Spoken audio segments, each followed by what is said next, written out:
वळूयात पुढे. राहुल गांधी यांनी आदिवासी विद्यार्थ्यांचा मुद्दा मांडलेला आहे. राहुल गांधी यांनी देवेंद्र फडणवीस यांना थेट आव्हान दिलंय. आदिवासी विद्यार्थ्यांच्या समस्यांकडे लक्ष देण्याची विनंती त्यांनी केलेली आहे.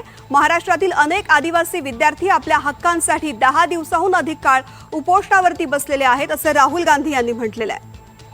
रामराजे शिंदे या संदर्भातली माहिती देतात. रामराजे, राहुल गांधी यांचा कार्यक्रम झाला आणि त्यावेळेस सुद्धा त्या कार्यक्रमात आदिवासींनी आपले मुद्दे मांडलेले होते. याचाच धागा पकडून राहुल गांधींची ही पोस्ट, नेमकं काय म्हणालेत ते?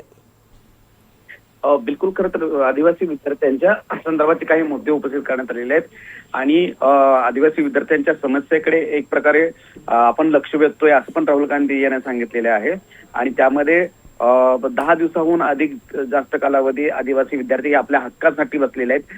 ते कोणाकडून, सरकारकडून काही दान मागण्यासाठी बसले नाहीत असं सुद्धा सांगण्यात आलेलं आहे.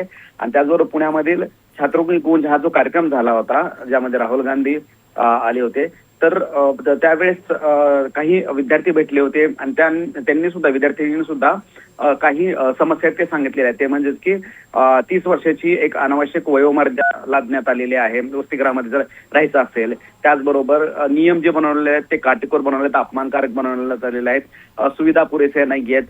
त्याचबरोबर की जे महिलांच्या गर्भधारण चाचण्या केल्या जातात त्या सुद्धा चुकीच्या पद्धतीने केल्या जात आहेत.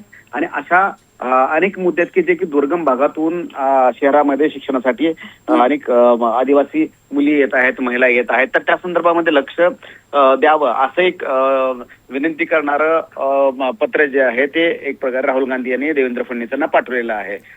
निश्चित. रामराजे, धन्यवाद संपूर्ण सविस्तर माहिती करता.